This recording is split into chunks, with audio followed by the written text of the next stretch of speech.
Bueno, muy buenas tardes. Hoy estamos grabando a día 12 de marzo, sobre las 5 de la tarde. Nosotros no vamos en busca de la libertad, sino que la libertad viene en nuestra búsqueda. Algo así le oí decir a Antonio García Trevijano al finalizar una de sus conferencias.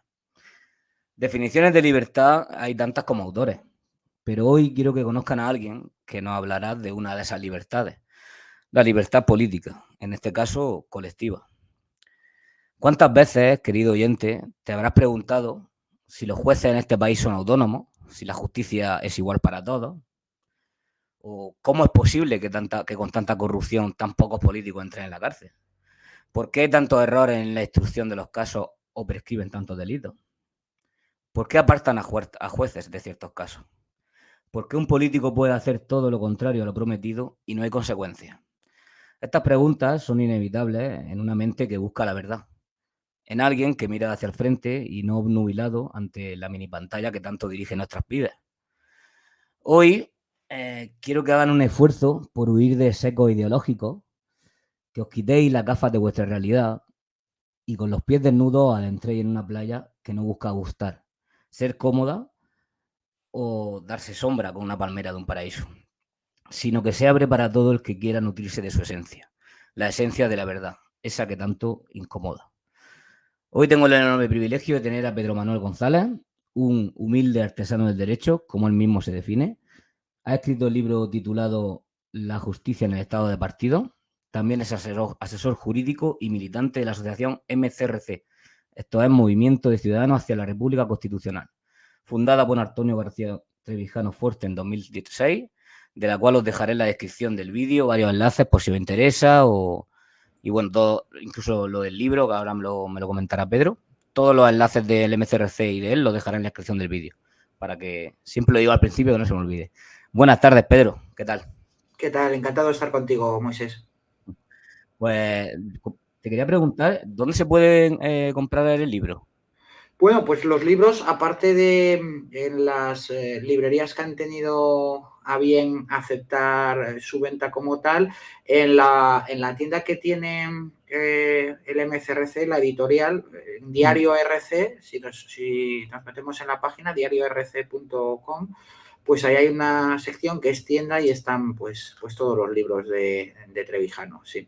Vale, y el Y tuyo el está mío en dónde? también, sí, sí, el mío también. Y otros dos nuevos que la editorial MCRC acaba de introducir novedosamente, pues hace escasos días. Uno de Martín Miguel Rubio Esteban, que son pues unas remembranzas que él escribía sobre su relación con Trevijano, y otro también que es de un señor que se apellida Palomares y que es muy interesante también.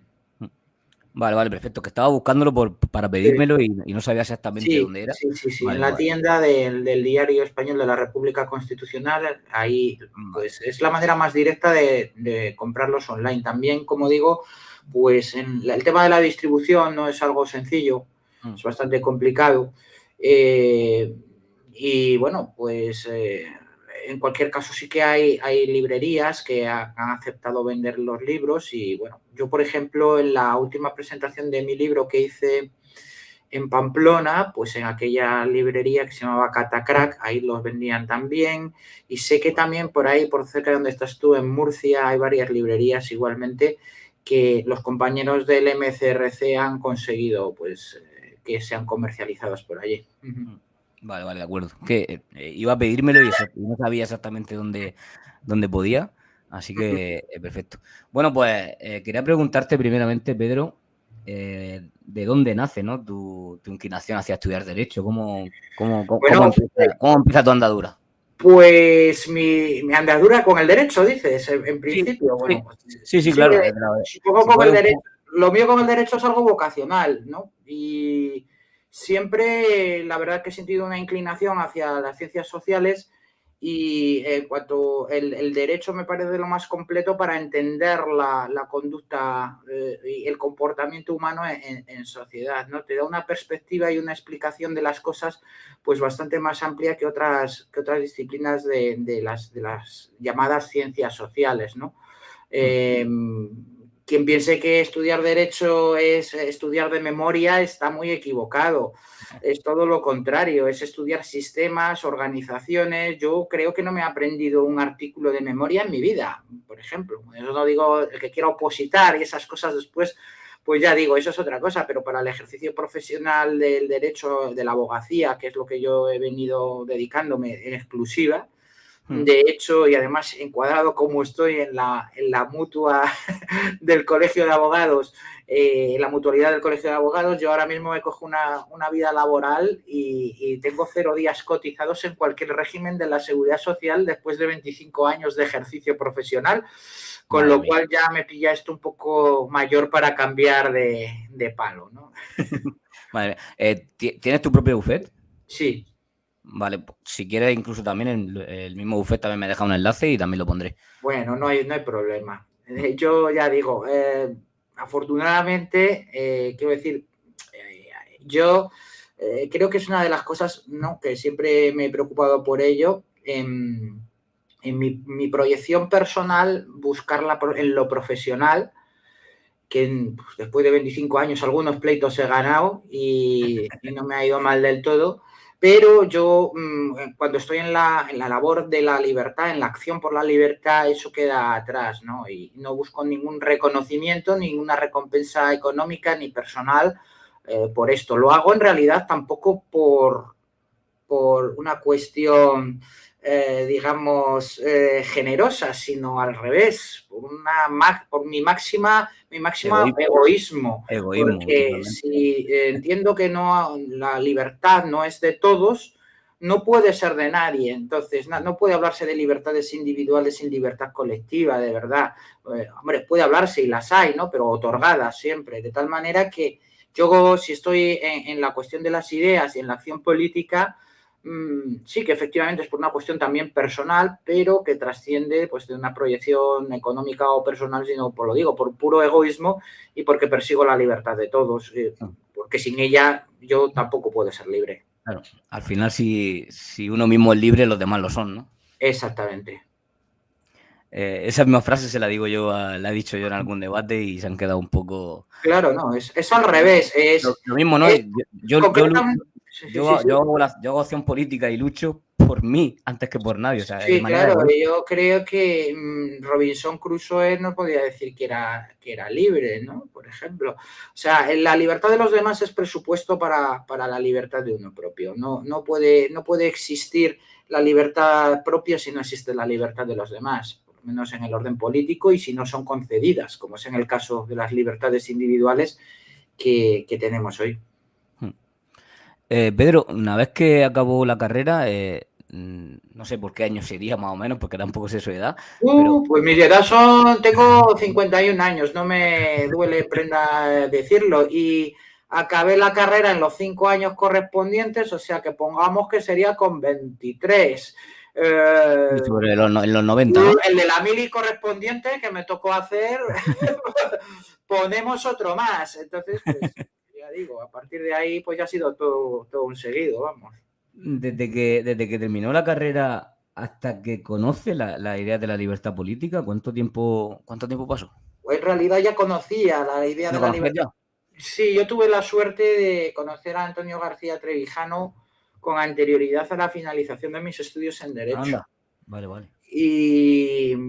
Y conocerlo en lo que fue la presentación de una presentación que fue algo apoteósico del libro El discurso de la República, del hecho nacional a la conciencia de España, que quiero recordar fue en el año 1994 y hubo una presentación que fue magnífica en el Paraninfo, en la calle San Bernardo de Madrid, que la gente no cabía en el foro en el Paraninfo para dar esa presentación de Antonio. Y bueno, había pues me acuerdo de estar por allí pues Antonio Herrero, Luis Herrero, Ansón, estaba Pedro J, bueno, había una serie estaba José Luis Balbín, bueno, pues todo Vaya lo que cantidad. aquella entonces Antonio agrupaba en lo que él llamó, lo fundó él y era el presidente de la AEPI, que era la Asociación de escritores y periodistas independientes, ¿no? Un poco como un bastión contra el felipismo en aquella época, y en el que brillaba de esos.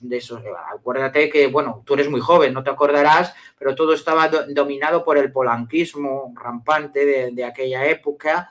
El imperio del grupo Prisa era el que campaba por sus anchas en medios de comunicación, y alrededor de la figura de García Trevijano, que la presidía, pues se juntaron una serie de intelectuales, no solo periodistas. Fue un empeño además suyo que al principio aquello se pretendía llamar solo Asociación de Periodistas Independientes, porque estaba también José María García, bueno, estaban todos estos, ¿no? Lo que llamaban el sindicato del crimen, se les llamaba desde la otra orilla, ¿no?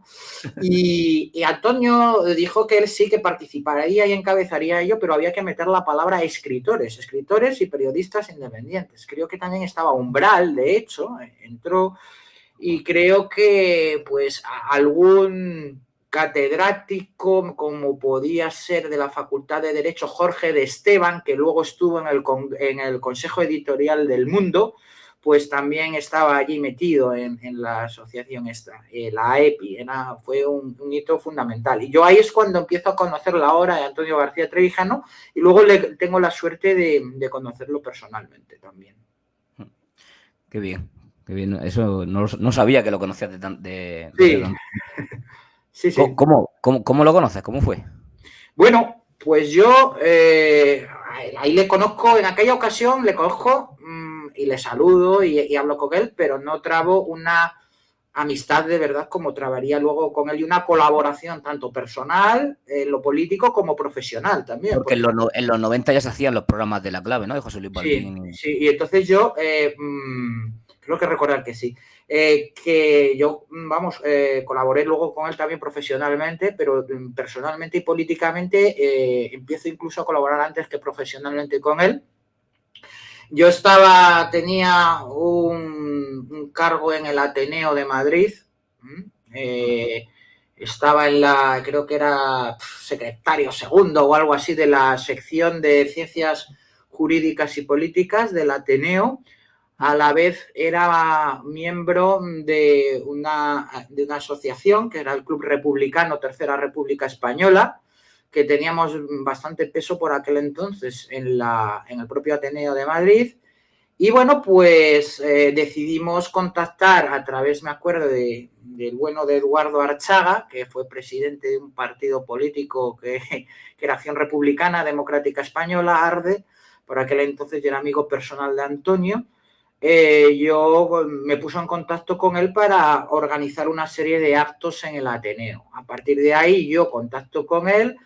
Él vive en Pozuelo de Alarcón, yo tengo el despacho en Pozuelo de Alarcón, y de ahí a pasar tardes en su casa a aprender y a escucharle, y largas tardes que nos pasamos juntos, pues trabamos una amistad, también empezamos a colaborar profesionalmente, y bueno, pues trabamos una amistad y una colaboración también política. Además, curiosamente, si no me equivoco, el 29 o 28 o 29 de febrero, ¿no? Hace 6 años que falleció. Sí. 28 o 29 de febrero o algo así. Sí, 28. Sí. Oye, Pedro, ¿cómo empieza el MCRC? Porque tengo entendido que tú eres de las primeras personas también que está ahí, ¿no? Sí, te he oído antes, creo que decías el 2016, pero yo creo que el MCRC... No, 2006. 2006, eso sí, era el 2006. Sí, vamos a ver. He dicho 2016, por lo mejor se me ha ido. Antonio García Trevijano estaba condenado al ostracismo intelectual y político después de lo de la difamación de Guinea y demás. Luego empieza, a raíz de este libro que te digo, del año 94, que es el discurso de la República, destierra el tabú de la palabra república, del pensamiento político. Y bueno, pues todos los que seguíamos su obra, la obra de Antonio, pues digamos que con este tema de Internet, que entonces era muy incipiente, no existían redes sociales, no existía nada de esto, empezamos a juntarnos una serie de grupos y de personas que cada uno hacíamos la batalla por nuestra cuenta y el seguimiento de la obra de Antonio por nuestra cuenta. él, a través de Fernando Gómez, Vicente Carreño y otra serie de gente que llevaban un blog, de aquellos blogs que existía, que se llamaba Filosofía Digital. Las conferencias que te había dicho antes, que se le organizan a través del Ateneo de Madrid y el Club Republicano, por otro lado, al que yo pertenecía, con Pedro López Arriba, con Vilamayén y otra serie de personas, pues convergemos y se le abre un blog que se llama La República Constitucional, en la que escribía Antonio García Trevijano, y cada día, una frecuencia brutal, él escribía un artículo, un ensayo, y pues todos lo que éramos ese círculo que nos juntábamos en torno a su pensamiento, pues escribíamos y comentábamos, con toda la falta de agilidad que tenía ese precario mecanismo de los antiguos blogs, en el cual Antonio se tomaba la molestia de responder a todas las dudas, a todas las cuestiones y a todas las tonterías que solíamos decir casi todos los que estábamos en aquel momento aprendiendo, ¿no?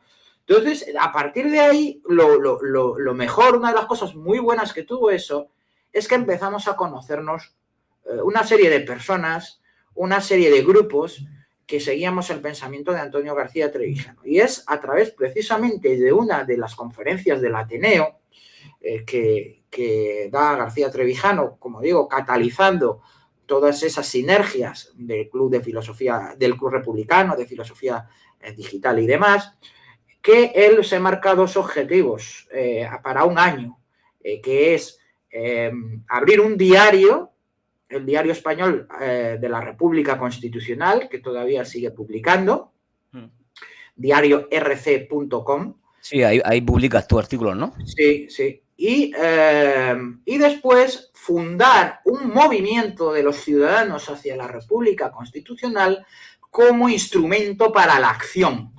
Entonces, esos son los dos objetivos que se monta Trevijano en aquella conferencia y públicamente así los expone. Y a partir de ahí, pues se funda en el 2006-2007, no me acuerdo, formalmente yo mismo pues tengo el honor de haber firmado ese acta fundacional detrás de Antonio García Trevijano y 2 o 3 personas más de la primera hora, repúblicos de la primera hora, y ese es el comienzo del MCRC, pues hasta nuestros días, y que trasciende a la propia vida de Antonio García Trevijano y que trascenderá a la nuestra si no conseguimos lo que queremos o si desgraciadamente no ha ocurrido lo que deseamos, que es para nuestra disolución, que es alcanzar un periodo de libertad constituyente y con él a que desemboque en la República Constitucional. Justo por eso te quería preguntar, porque supongo que habrá gente que nos escuche una vez salga la entrevista que no conozca lo que es el MCRC. Entonces, pues te quería pedir una leve explicación, ¿no? de qué es esta asociación y qué buscáis. Es una asociación cultural y prepolítica que se funda con la intención de ser instrumentos para la acción y la prosecución. Nosotros perseguimos la República Constitucional como garantía institucional de la democracia, como las instituciones que conforman la democracia, es decir, la garantía de la separación de los poderes y de los poderes políticos y la representación, que es lo que buscamos. Para ello, nosotros lo que hacemos es seguir la filosofía de la acción que Antonio García Trevijano expone clarísimamente en cuanto a sus fases y sus pasos en su teoría pura de la República. Sin la teoría de la acción no se puede comprobar, no se puede comprender la teoría pura de la democracia, la teoría pura de la República de Antonio García Trevijano. Como él mismo decía, es falso que la acción siga a las ideas. Las ideas no nacen de los árboles, sino que las ideas precisamente nacen de la experiencia de la acción. Y precisamente en eso es en lo que se funda el movimiento de ciudadanos hacia la República Constitucional. Don Antonio, que no era alguien que se caracterizara precisamente por emplear las palabras alegremente, sino que las medía todas ellas, le pone el nombre al movimiento por eso. Es movimiento porque implica una acción de los ciudadanos hacia la República Constitucional. Ese es el objetivo hacia el que nos dirigimos. Yo recuerdo, ahora que estamos hablando del MCRC, recuerdo allá por el 2014, 2013, yo ya conocía, ¿no?, a Antonio García Trevijano por lo mismo, ¿no?, por programas de La Clave que te veías por YouTube en diferido. Y empecé a interesarme y demás, y recuerdo que, no recuerdo en qué lugar fue de Madrid, en qué plaza, una de las plazas donde además allí convergían, ¿no?, varios movimientos, varias asociaciones, y recuerdo ver al MCRC allí. O sea, puede ser en Tirso de Molina. En Tirso, sí, en Tirso. En Tirso, sí. correcto. Y recuerdo verlo y acercarme, eran chavales jóvenes, además, bueno, unos 30 y algo, ¿no? Y recuerdo acercarme y decir, Antonio Trevijano, no sé qué, tal. Y se quedaron como, ¿en serio nos conoces? Se quedaron ahí como un poco. Y claro, y yo los vi ahí y dije, joder, digo, es que a esto no se le da voz, esto no sale en ningún sitio. Y los vi ahí por primera vez. Y ellos mismos se sorprendieron de que alguien... Desgraciadamente. Sí, eso ocurre. En serio, me quedé, me impactó bastante. Sí, joder, es bastante sorprendente que una persona del calado intelectual y de la trascendencia que ha tenido, ya no solo intelectual, sino en la historia reciente de España, en la época de la transición, como es Antonio García Trevijano, haya sido borrado del mapa, ya no solo de las cátedras, sino de los libros de historia también, ¿no? Sí, la verdad es que sí. Oye, Pedro, cambiando un poco, bueno, adelantando un poco el tema, ¿cómo funciona, para que la gente lo entienda, el sistema político actual español? Me refiero en cuanto al tema de justicia, ¿no? A la justicia. Porque mucha gente que le dice que no hay democracia, pero ¿cómo que no hay democracia si votamos? Bueno, lo de siempre, ¿no? Sí. Pero ahora, aprovechando que tú también estás aquí, que también he tenido gente aquí de la Junta Democrática, querría preguntarte eso, ¿no? Porque yo creo que la gente donde más lo ve incluso, ya no en el Congreso, porque a la gente le cuesta entender el concepto de separación de poderes. Yo creo que en la justicia es donde más la gente lo ve, ¿no? Donde más injusticia se ve. Entonces, si podría explicarnos un poco, ¿no?, cómo funciona el sistema judicial en España, ¿no? Y por quién está controlado, si realmente es independiente o no lo es. Las preguntas que hacían un poco la reflexión, ¿no? ¿Cómo es posible que haya casos de corrupción que no se juzguen? Sí, bueno, a ver, sí que es cierto que hay cierta confusión al hablar de separación de poderes, porque se suele confundir la separación de poderes con la independencia judicial.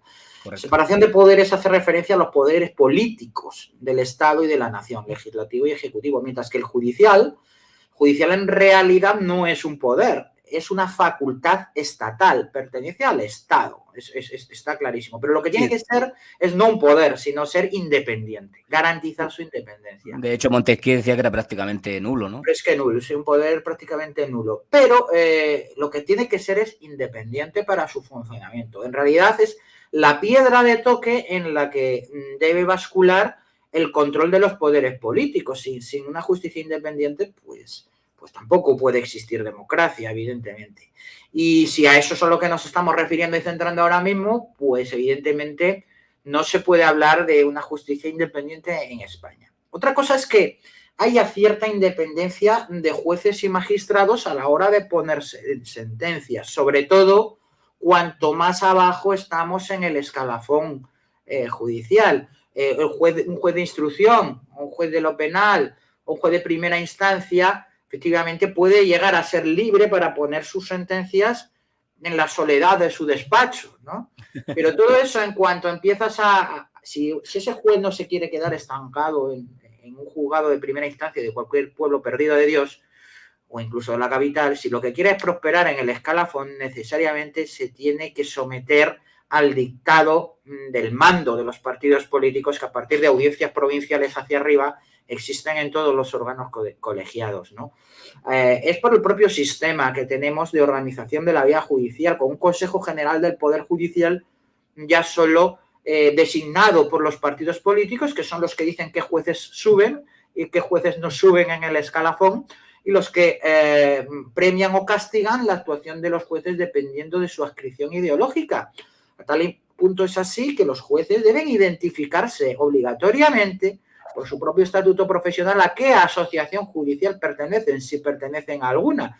Y ello va a determinar de buena manera sus candidaturas a determinados puestos y órganos de gobierno de la justicia, ¿no? El Consejo General de Poder Judicial es un órgano de naturaleza política y absolutamente incompatible con la independencia judicial, pero no solo eso, existen otros lazos de dependencia actualmente. Por ejemplo, la Fiscalía. La Fiscalía, el que no lo sepa, en el sistema jurídico español es el neutral, supuestamente, defensor del derecho, a tal punto que no es como un sistema americano en el que se configura como acusador. Allí en las películas americanas podemos ver el pueblo contra el ciudadano Smith y el pueblo lo representa el fiscal. No, en España, si el fiscal en un procedimiento penal ve que alguien es inocente o que concurre una causa que podría eximirle de responsabilidad, como por ejemplo una incapacidad o que es menor de edad, lo debe de decir. Y de hecho ese papel de neutral defensor del derecho se ve en su participación en ámbitos como en el orden jurisdiccional civil, en el que deben defender a los menores o a los incapaces y participar en los procedimientos, por ejemplo, de divorcio, en lo que hay por ejemplo, un menor en defensa de sus intereses y del derecho. Entonces, debe ser el neutral defensor del derecho y así su estatuto orgánico lo establece. A tal punto es así que la única diferencia en el ordenamiento jurídico español entre un juez y un fiscal es la facultad jurisdiccional para dictar resoluciones. Los fiscales dictan decretos del Ministerio Público, pero no dictan sentencias ni dictan providencias, por ejemplo. Eso solo lo puede hacer, es decir, la facultad, el imperium del Estado a la hora de hacer cumplir el derecho solo reside en la facultad jurisdiccional que tienen jueces y magistrados. Pero es lo que diferencia al fiscal del juez. Ahora bien, si nos damos cuenta que si ya el juez, como hemos visto, está sometido a muchos vaivenes políticos desde su propio órgano de gobierno, como es el Consejo General del Poder Judicial, el fiscal se encuentra sometido a una estructura o integrado en una estructura jerárquica, que así lo establece también su propio estatuto orgánico, es decir, de obediencia debida, no tiene la facultad que tiene el juez para dictar una resolución, como antes te he dicho, solo sometido a la ley en la soledad de su despacho, en cuya cúspide se encuentra un señor o señora, que es el fiscal general del Estado, cuya elección es dependiente por la sola voluntad del Poder Ejecutivo. Entonces, ¿cómo es posible que el neutral defensor del derecho esté guiado por una estructura jerárquica en cuya cúspide está un señor que está puesto por el gobierno y que además que cuando el gobierno cesa, debe cesar él para que el que entra ponga a otro de su cuerda? Entonces, eso es absolutamente inconcebible para que exista una justicia independiente. Si hay muchas más ataduras. Brevemente y por no enrollarme demasiado. No, tranquilo. Las más importantes. La existencia de un tribunal constitucional también elegido por los partidos políticos, sus miembros, que el que no lo sepa ha de saberlo, que el Tribunal Constitucional, para ser juez del Tribunal Constitucional o magistrado, no hay que ser ni siquiera juez de carrera. No hace falta ser juez de carrera. De hecho, el Tribunal Constitucional no pertenece a la jurisdicción ordinaria.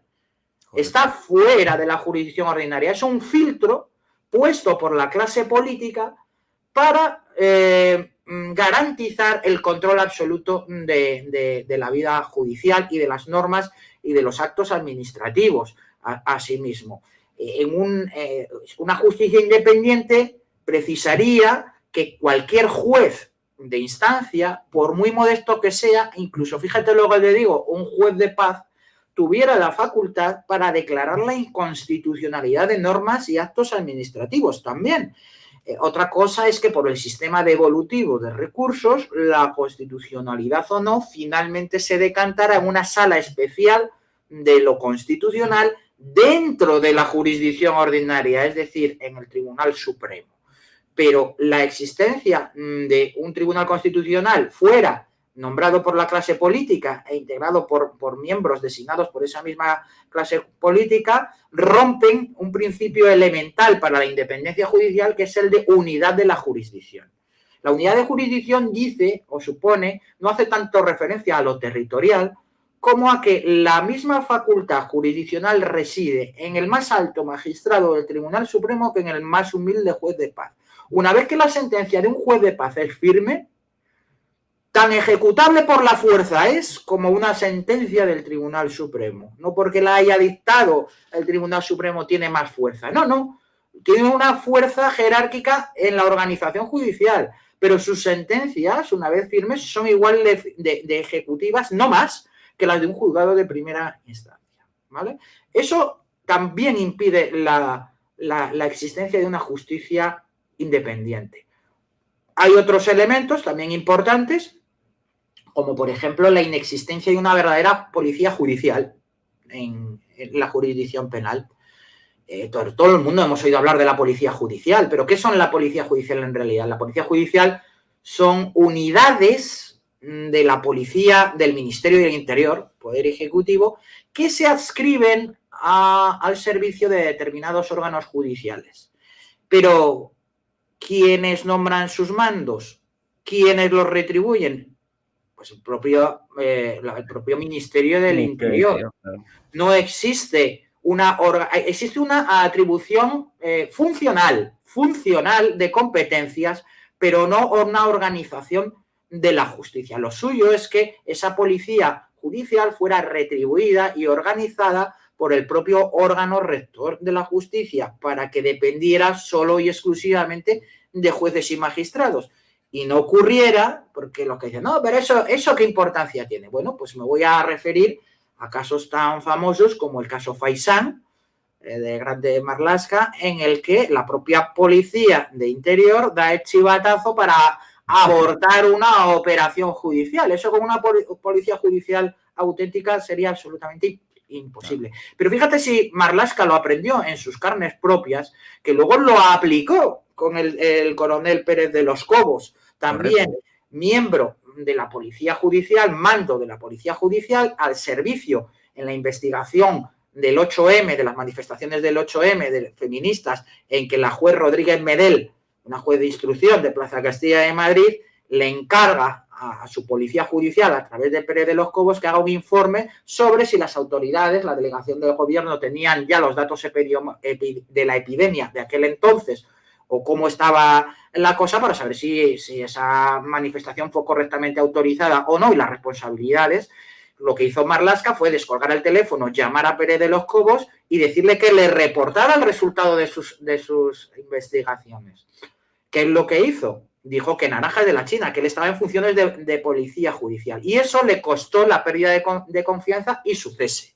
Posteriormente reclamó a la justicia ordinaria. Él decía que solo tenía que dar cuentas a su señoría, como claro, efectivamente. Pero por eso fue destituido. Evidentemente, con una policía judicial auténtica, eso no ocurriría.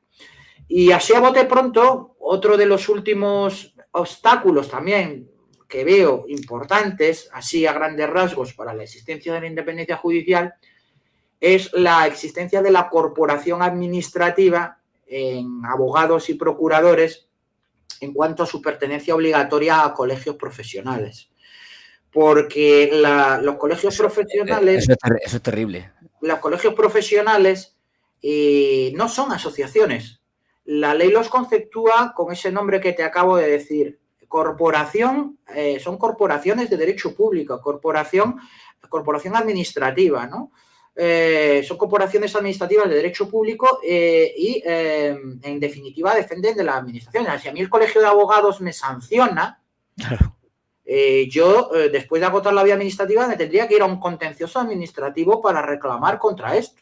Claro. Todo ello tenga en consideración, además, el turno de oficio, que es el chorreo de dinero que eso significa, y su administración, porque yo no sé qué pasa con los colegios profesionales, que no se retribuyen ni sirven, quiero decir, profesionalmente al abogado para bueno, sí, una cosa de prestigio y tal, pero todo el mundo se paga por ser decano del colegio de abogados, ¿no? Es una cosa, el colegio de procuradores. Yo entiendo que deberían de ser adscripciones, asociaciones de derecho público y no administración corporativa, que es lo que son.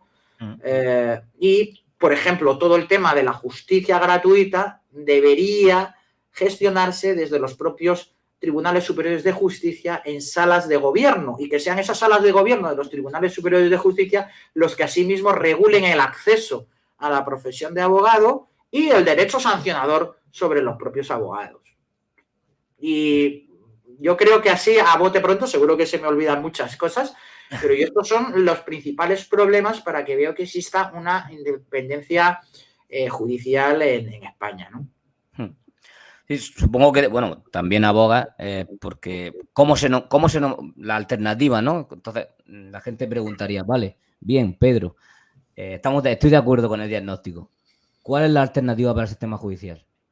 ¿Cómo se debería desarrollar? Bueno, pues si vamos paso a paso, si quieres empezamos por lo último. Lo último ya lo he dicho. Vale, colegios profesionales, asociaciones profesionales de adscripción voluntaria para la formación continua de los abogados y para la defensa de sus derechos profesionales, que es precisamente lo que no tenemos ahora, porque parece que los abogados están para hacernos la vida, los colegios de abogados y de procuradoras están para hacernos la vida imposible, que esa es su principal misión, y obstaculizarnos y no defendernos ante los abusos que sufrimos y los insultos y vejaciones que sufrimos en muchas ocasiones en los órganos jurisdiccionales para nuestra formación. Eso, lo que es el acceso a la profesión y la retribución y concesión de la justicia gratuita tendría que estar en los tribunales superiores de justicia.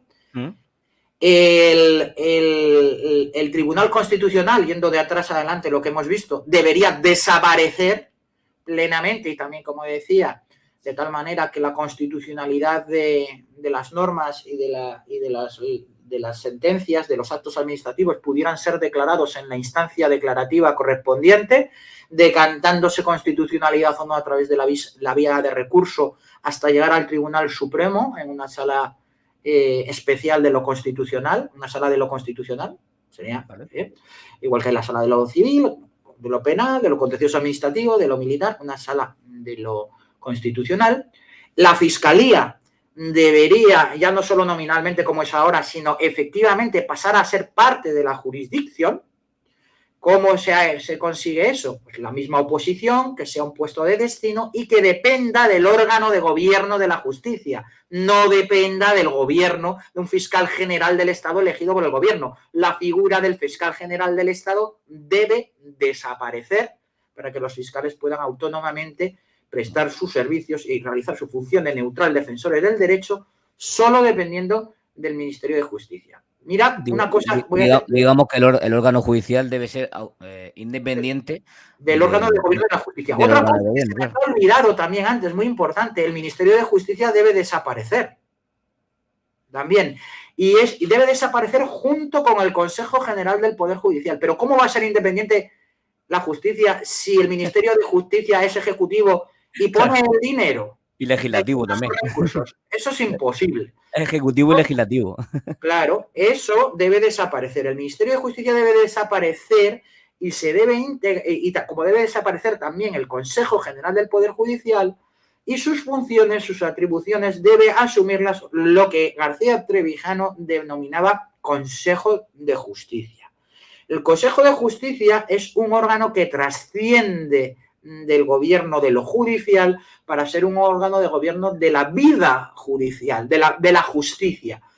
¿Y cómo se consigue su independencia? Pues su independencia, sustituyendo tanto al ministerio como al consejo, es nombrando un órgano en cuya cúspide ese Consejo de la Justicia sería el presidente del Consejo de Justicia, que libremente elegiría su gobierno y que se presentara a unas elecciones también uninominales y a doble vuelta entre todos los operadores jurídicos, no solo jueces y magistrados, fiscales, abogados, procuradores, forenses, miembros de la Policía Judicial, catedráticos de las facultades de Derecho, notarios, registradores. Todo el orden judicial lo elegiría y tendría su presupuesto propio, sometido a enmienda por los otros dos poderes del Estado, que son el legislativo y el ejecutivo. De esa manera se alcanzaría el necesario equilibrio.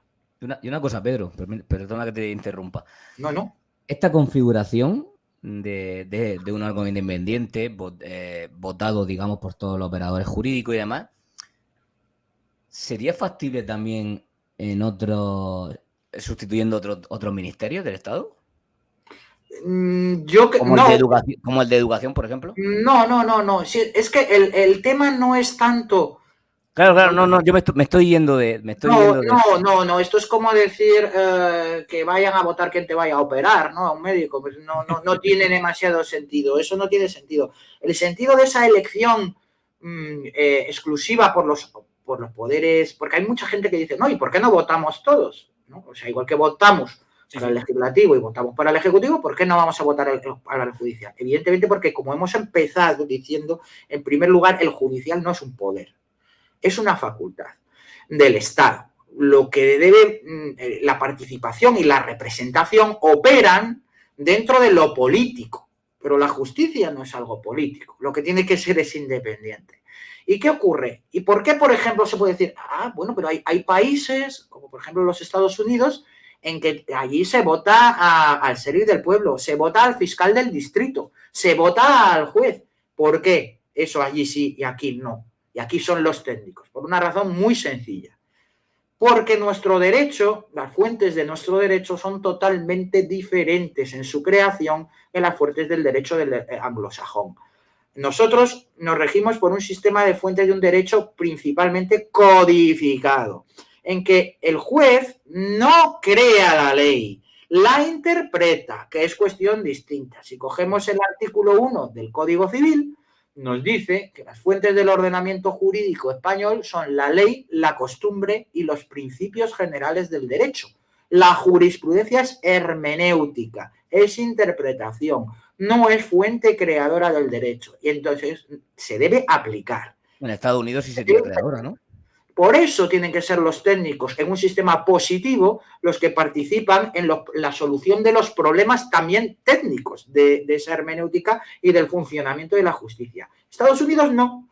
Estados Unidos, para que la gente también, volviendo a los ejemplos simples, no dicen en un juicio, el artículo 324 del Código Penal recoge tal. No, incluso va por casos, ¿no? El caso de J. Simpson.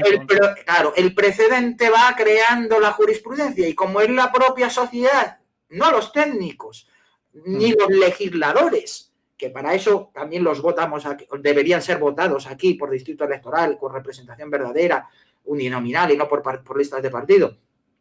Como son es la propia sociedad la que crea el derecho. En el día a día sí que tiene su lógica por ese principio de fuentes, el que sea toda la sociedad, todos los gobernados los que intervengan en su elección.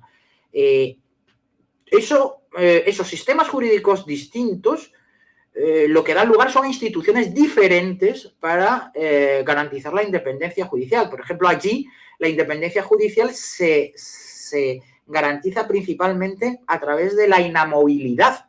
Un juez del Supremo, por mucho que le elija a un político, se morirá juez del Supremo independientemente del cambio que exista, ¿no? Es vitalicio. Es vitalicio. Entonces, esto es así. Son instituciones diferentes, que también se llevan muchas veces a la confusión. Por ejemplo, cuando dices, pero ahí hay un abogado, el fiscal general del Estado también lo eligen allí los políticos. Claro, pero es que el fiscal general del Estado no es el fiscal general del Estado español. Allí la Fiscalía General del Estado es el equivalente aquí a la jefatura de la abogacía del Estado. Vale. Allí no existe esa diferenciación. El fiscal general del Estado en Estados Unidos es el jefe de los servicios jurídicos de la abogacía del Estado, el que defiende al Estado. No es como aquí, que es el neutral defensor del derecho, como antes hemos tratado, ¿no? Un poco eso sería la organización, ya te digo, de una justicia independiente en un país como España. Creo que no me he explicado bien antes. Yo lo que decía es, imaginémonos que, imaginémonos, no, para mí, en mi opinión, la educación, por ejemplo, en España está también secuestrada por el poder político. Sí. Ahí vemos incluso los manuales de enseñanza, del Ministerio de Educación, cómo se al final se ordena a los inspectores que van a tal sitio. Sí. ¿Se podría también nombrar o elegir la configuración, digamos, de ese ministerio fuera del Estado con una configuración parecida a la que estamos hablando del sistema judicial? Yo creo que no es tanto eso. No, yo no lo creo, ni soy partidario de esto. Sí, Porque al es fin y una al cabo, pregunta. de lo que se trata es de gestionar una función del Estado. En este caso, el problema no es ese, sino el problema es anterior. Es la propia existencia de un Ministerio de Educación. Lo que tenía que existir es un Ministerio de Instrucción Pública, que son cosas distintas. Las familias educan, los colegios instruyen. Instruyen, claro. No hay que ir a los colegios a ser sometido a un adoctrinamiento ideológico. Si se sustrae del Estado esa función, pues no hay ningún problema, porque lo que se va a hacer es instruir en lugar de educar, que creo que esa es la clave de toda esta cuestión, ¿no? Naturalmente, al margen del demencial estado de las autonomías y delegaciones competenciales en la materia concreta de las que me estás hablando, que carecerían de sentido naturalmente en cualquier república constitucional. Ya de antiguo se llamaba el Ministerio de Educación, se llamaba Ministerio de Instrucción Pública, que es como se debía llamar. Y acuérdate, el Ministerio de Defensa se llamaba Ministerio de la Guerra. Lo que pasa es que cuando empezamos a degenerar el lenguaje para buscar una finalidad política, pues realmente el significante asume al significado, ¿no? Claro, yo es que mi manía de desconfiar del Estado. No, pero si es que hay que desconfiar del Estado. Claro, pero es que la única posibilidad que tenemos de controlar al Estado es que exista esa separación de poderes y que entre ellos se odien el legislativo y el ejecutivo. Esa es la única garantía que nosotros tenemos. Y que exista una facultad jurisdiccional independiente del Estado. Es que es la única garantía que nosotros tenemos de que eso sea así, naturalmente. Al final nos estamos yendo de tiempo y tengo 1000 preguntas más. Tranquilo. Pero bueno, quedan 15 minutos todavía. No, pues, y si quieres que nos alargamos algo más, yo no tengo problema. No te preocupes, si no, incluso en un tiempo, si te apetece. Sí, yo encantado, cuando tú quieras. Porque me gustaría hablar de muchos temas diferentes. Vale. Quiero centrarme en esto, ¿no? Yo creo que se ha quedado claro el tema del sistema judicial. Lo que más le cuesta entender a la gente, en mi opinión, bajo mi experiencia, el tiempo que llevo en el activismo, de los 15 años y desde que lo sé y lo intenta contar a la gente, ¿no? La separación de poderes, ¿no? Sí. Separación de poderes, hablamos siempre, ejecutivo y legislativo. ¿Por qué no hay separación de poderes en España? Hombre, porque de una sola elección salen todos. Fíjate qué sencillo. Para que haya una separación de poderes, lo que tiene que haber son legitimaciones distintas en origen. 2 urnas, una para el legislativo y otra para el ejecutivo. Ahora lo que hay no hay separación. El problema solo es a veces la terminología. No hay separación. Lo que hay es una división funcional de funciones, pero no una separación. La separación tiene que ser en origen, en la legitimación de cada uno de ellos.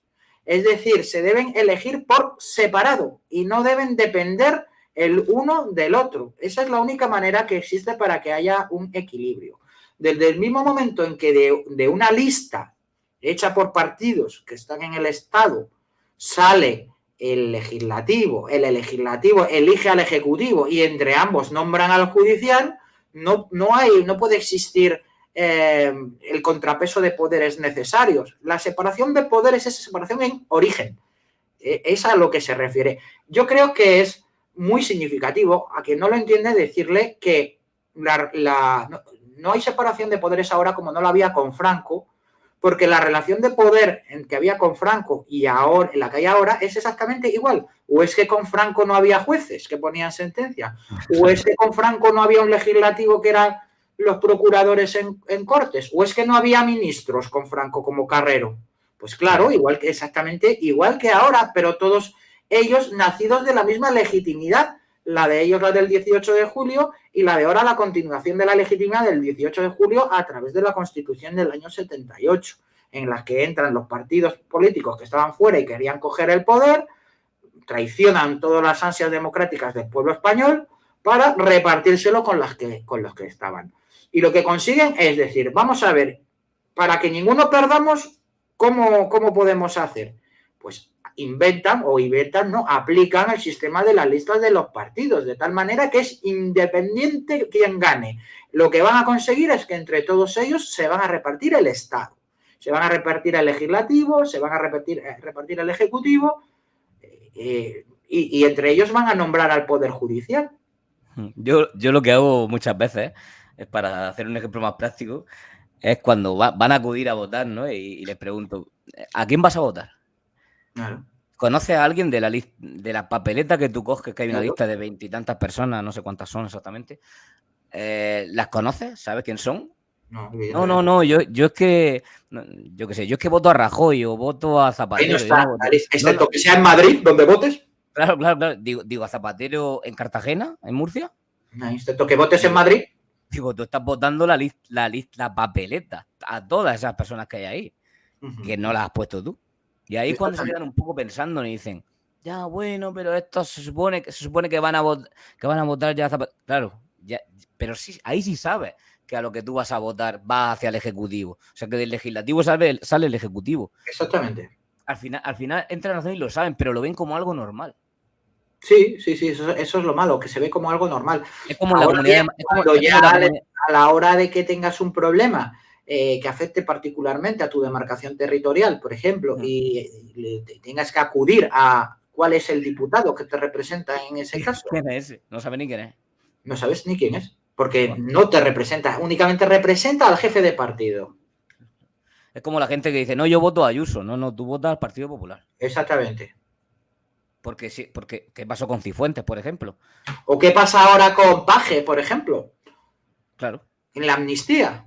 Claro. ¿Alguien se cree que con verdadera representación y con separación de poderes iba a salir una ley de amnistía? En estos términos, es imposible. Imposible, porque si el diputado de distrito tiene que votar a favor de esa norma de amnistía, lo sacan a gorrazos al día siguiente. Bueno, es que simplemente si hubiese un sistema presidencial, aunque no hubiese ni separación de poderes ni representación, tampoco pasaría. Ojo con eso, porque la mezcla de un sistema de partidos por elección proporcional luego en el Parlamento y un presidencialismo. Como Argentina, ¿no? Más o menos. Eso es un horror. Ojo que eso vamos. Argentina es un sistema parecido, lo que hay, ¿no? Es un horror, Argentina es algo así, ¿no? Es algo así. Sí, los países de América del Sur hay presidencialismo, muchos de ellos, pero con sistemas de partido, y eso es una combinación letal. Es letal, o sea, eso es... Claro, pero no dependerían de los independentistas, por lo menos. Ahora, ya digo, lo ideal es un sistema de separación de poderes. Es imposible, porque tiene que rendir cuentas a su distrito sobre el sentido de su voto. Eso es que... Vamos a ver, que le digan a un diputado de distrito de la provincia, de Cáceres, que esté votando la amnistía de Puigdemont. Entonces, pues yo no sé qué iba a pasar con ese hombre. No podía volver a su pueblo. Si tuviesen su oficina como en Reino Unido... Claro. Eso, también la gente se queda un poco asombrada, ¿no? Cuando les cuentas que en Reino Unido, que en ciertos países... Sí que cada diputado de su distrito tiene su oficina donde tú puedes ir libremente, concertar una cita, pedir explicaciones y hablar con tu diputado. Claro, y además, hablo de memoria porque recuerdo el programa que hizo Jordi Évole, que fue a ver el tema del sistema, y además recuerdo que decía uno de los diputados de distrito, le preguntaban, ¿tú cómo te ganas el voto? Y decían, hombre, pues dice, pues lo primero es que tienes que estar aquí. Te tienen que ver por aquí, tienes que estar en tu oficina, tienen que saber quién eres. Eso es ciencia ficción en España. Sí, vamos, total. Eso es. Y bueno, Pedro, terminando, que nos quedan 10 minutillos. Y bueno, te emplazo porque quiero hacer algún programa sobre la transición y pues eso cuando quieras, si quieres lo dejamos para otra ocasión, yo encantado. Creo que es un tema bastante importante, que se ha hablado de ello, pero todavía la gente no es consciente realmente de la transacción, ¿no? Como decía Julio Anguita. Sí. ¿Qué opinión te merece? Porque hemos estado hablando, ¿no? De que en los 90, yo, por ejemplo, sí que había programas de La Clave donde salía Antonio García Trevijano. En 2006 formasteis este movimiento. Claro, del 2006 hacia aquí, yo he notado, en mi punto de vista, un estancamiento, ¿no? De la idea. Y sí que es verdad que con el chaval con Rubén Gisbert, sí que ha intentado llegar, o por lo menos yo sí que noto en ciertos círculos por los que me muevo que sí que han conocido la idea de Trevijano por él. Unos por él, otros por el MCRC, pero sobre todo por él, ¿eh? Tiene bastantes seguidores. ¿Qué opinión te merece? Creo que ha estado ahí un par de veces y no sé si lo conoces personalmente, a Rubén. ¿A quién? A Rubén Gilbert. Sí, hombre, Rubén estuvo haciendo las prácticas de posgrado en mi despacho. O sea, ¿Ah, sí? pues claro, Lo conoces, sí, ¿no? le conozco porque estuvo aquí en mi despacho haciendo las prácticas conmigo. Yo le firmé las prácticas. Me refiero, él sí que ha sabido un poco moverse en las tecnologías nuevas, en las redes sociales y demás. Sí, yo, a ver, respeto a todo el mundo lo que quiera, pero la Junta Democrática no es el MCRC y son cosas bastante diferentes. Y yo entiendo que quien coge su camino para emprender uno nuevo es porque no está conforme con el camino que deja en ese momento.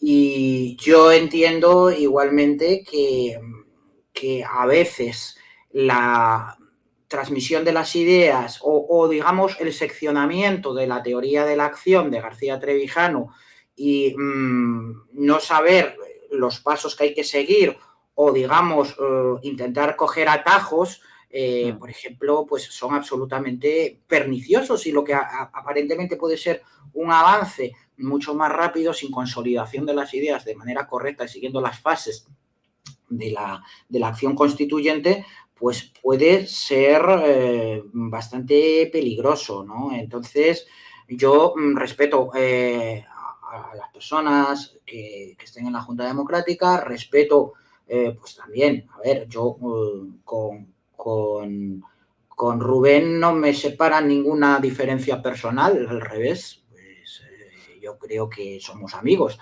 pero sí que me separan diferencias de orden político, naturalmente, y sobre todo en la acción, pero también de contenido. Por ejemplo, nosotros en el MCRC no queremos la simple libertad constituyente por la libertad constituyente. Nosotros queremos la República Constitucional como la garantía de la democracia, ¿no?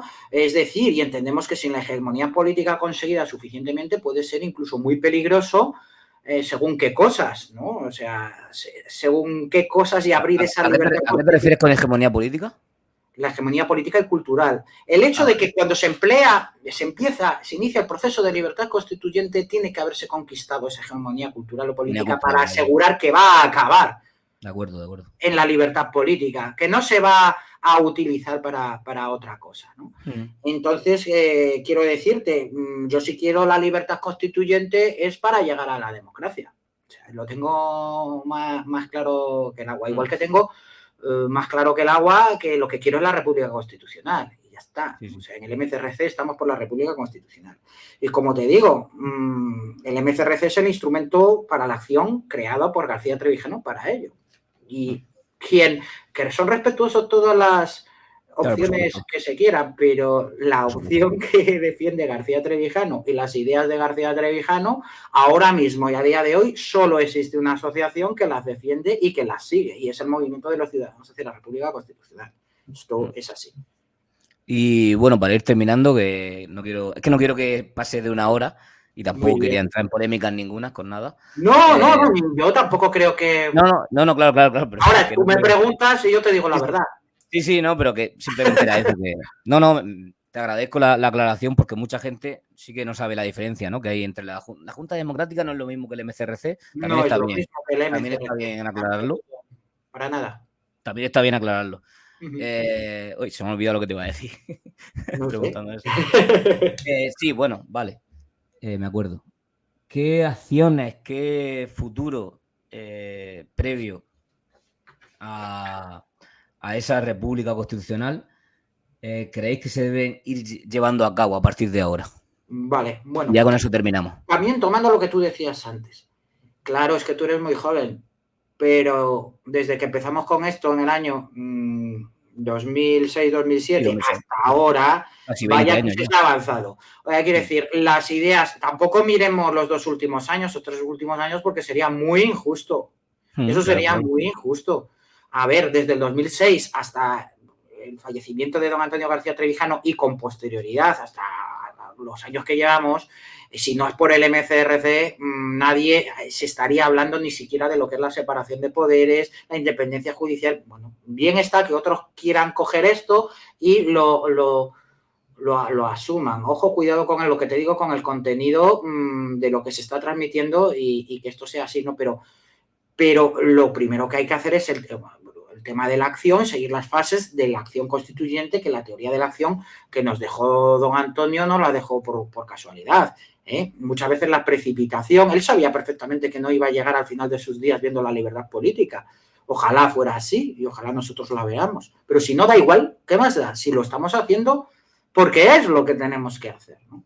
Y para eso, lo primero es conseguir esa masa crítica en la conquista de ese tercio laocrático del que hablábamos, esa parte más preparada de la sociedad capaz de llegar a la transformación del paradigma cultural y político, ¿no? Nosotros por eso mantenemos, de hecho, una editorial, mantenemos medios de comunicación, organizamos conferencias y campañas y acciones concretas.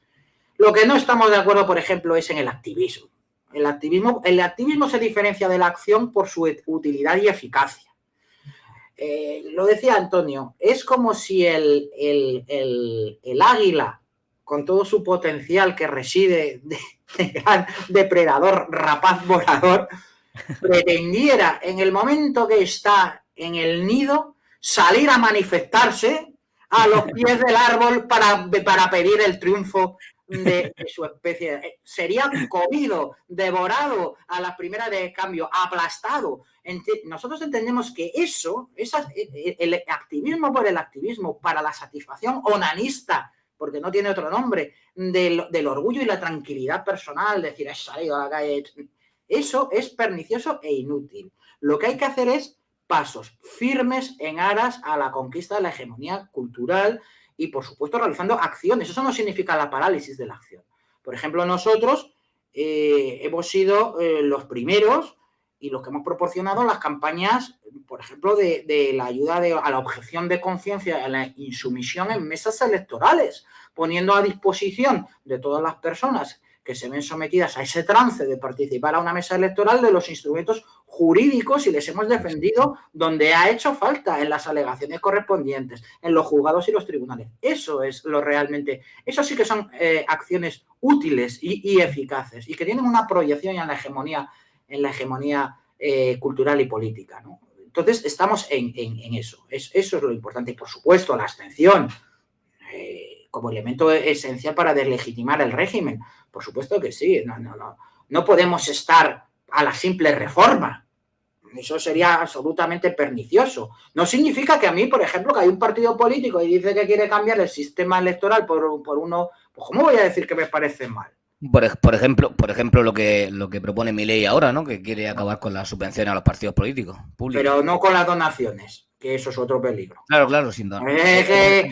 Solo se tiene que nutrir de las cuotas obligatorias, pero no de las... Pero sería un paso, ¿no? Sí, pero cuidado con esas cosas, que en esos detalles,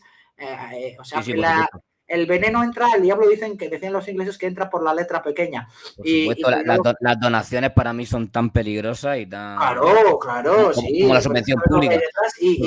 Porque uno es de quien le paga y si te paga el Estado eres del Estado. Y si te patrocina el BBVA, pues eres del BBVA. Que también hay mucha confusión con esto y que lo he escuchado y me gustaría aprovechar esta oportunidad que me das para aclararlo. Claro.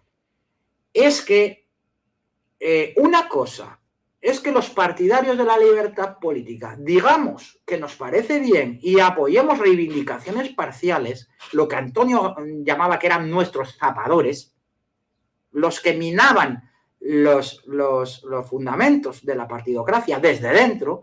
Perfecto, que alguien propone la eliminación del Tribunal Constitucional, pero ¿cómo voy a decir que me parece mal? Que alguien dice que quiere la separación de dos elecciones, unas presidenciales, ¿cómo voy a decir que me parece mal? Sería contraproducente, claro.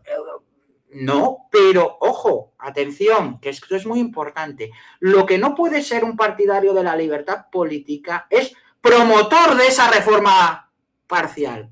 ¿Sabes? Asumirla como objetivo él mismo. Lo que debe es apoyar y dirigir socialmente, pero no participar. O sea, apoyar la labor de los zapadores, pero no convertirse en un zapador. Porque en el momento en que uno entra en el juego del reformismo, se ha corrompido moralmente, se ha corrompido intelectualmente y ha corrompido toda idea sana de la libertad política. Vale, pues yo creo que con esto está bien para terminar. Si quieres aclarar cualquier cosa Nada más, o comentar lo que quieras. solamente eso, que nosotros lo que tenemos que estar es alentando, promoviendo la hegemonía cultural y estar para el momento definitivo, tras deslegitimar en una abstención masiva lo que hay, poder abanderar la opción por la libertad política colectiva y abanderar el proceso de libertad constituyente mirando hacia la República Constitucional como su garantía de esa libertad política. Correcto, Pedro. Pues perfecto. En eso nada, el MCRC marca la diferencia. Esa es la verdad. Nada, agradecerte estar aquí y bueno, nuevamente decirle a la gente que todos los enlaces que me ha pasado Pedro sobre el MCRC, pues los pondremos en la descripción del vídeo cuando se suba, de aquí a unos 10 días o así, suelo subir la entrevista, porque tengo mi trabajo aparte y yo no me dedico a esto, no me dedico a esto tampoco. Cuestión que te honra por otro lado. Esto al final, esto también lo hago por una cuestión egoísta, ¿no? Como la búsqueda de la libertad, es la búsqueda del conocimiento. No, y todos lo hacemos porque al final nosotros queremos dejarle la libertad política a nuestros hijos, ¿no? Y si hay algo más egoísta. Había una filósofo que se llama Ayn Rand que hablaba o formulaba en su filosofía objetivista lo que denominaba pues el egoísmo racional, ¿no? Esto, al fin y al cabo, es puro ejercicio de egoísmo racional. Sí. Yo, bueno, esto de una entrevista tampoco era un debate. Yo hay cosas con las que no es que no esté de acuerdo, sino que no veo factible, pero sí que considero y vamos, es digamos pues esas cuando tú quieras las hablamos y ya verás como al final de tener una mente sincera, ¿no? El admitir que el diagnóstico es ese y que yo creo que son hechos, ¿no? Es un hecho que en España no hay separación de poderes, que no hay independencia judicial, que de quién depende la fiscalía, porque directamente ya no lo dicen ellos. Claro. Esos son hechos. Y bueno, pero me alegra mucho y para mí es un honor haberte tenido aquí, Pedro. Nada. Me gustaría emplazarte a un futuro, en unos meses, porque sí que quiero hacer algún programa sobre la transición, porque todo viene al final de ahí, ¿no? Cómo se forja este régimen de 78, que es el gran problema. De hecho, yo recuerdo haber salido a cubrir las manifestaciones que hubo en Ferraz y demás, y bueno, aquí en Cartagena, en mi zona, también a la sede del PP, ¿no? Y es curioso como preguntándole a la gente, ¿no? Que cuál era la alternativa, ¿no? A esto de la amnistía, cuál era su solución, y casi todo el mundo quería elecciones, ¿no? Elecciones, quitarte eso tú para poner al otro, ¿no? Descorazonador. Bueno, pero estoy preparado para eso. Sí. ¿Cuándo se dará cuenta el pueblo español que uno de los grandes enemigos, si no el gran enemigo, es la Constitución de 78? Yo, de hecho, siempre lo he dicho aquí en alguna tertulia, ¿no? Es un ataque, lo de la amnistía es un ataque del Estado a la nación. Ahí es donde te das cuenta de que con la Constitución te permite hacer lo que quieras. De hecho, yo siempre digo que el que se intenta agarrar a la Constitución del 78 como tabla de salvación en el naufragio de España, lo que está haciendo es agarrarse a un peso muerto que le va a hundir hasta el fondo. Sí. Es juntarte con el colega que más drogas toma y lo que hay ahora al final vas a acabar metido tú también. Sí, lo que hay ahora no es sino el desarrollo de la Constitución del año 78. Sí, así es. Es el gran problema. Y en esto sí que coincide mucha gente que no defiende la libertad política colectiva, ¿no? Que el problema es la Constitución del 78, de esos espectros políticos, ¿eh? Es curioso. A Carlos Paz, por ejemplo, que estuvo aquí, coincide en eso. No sé si sabes quién es. No sé quién es. No, el escritor Carlos Paz. No lo conozco. Descifrando el Islam, bueno, pues te lo recomiendo. No lo conozco, pues me tomo buena nota. Te lo recomiendo. Muchas gracias, Pedro, y bueno, espero que haya estado a gusto. Sí, por supuesto. Y nada, agradecerte y... Cuando quieras, otra vez. Que hayas estado aquí, ¿vale? Repetimos. Venga, un abrazo, Pedro. Hasta luego.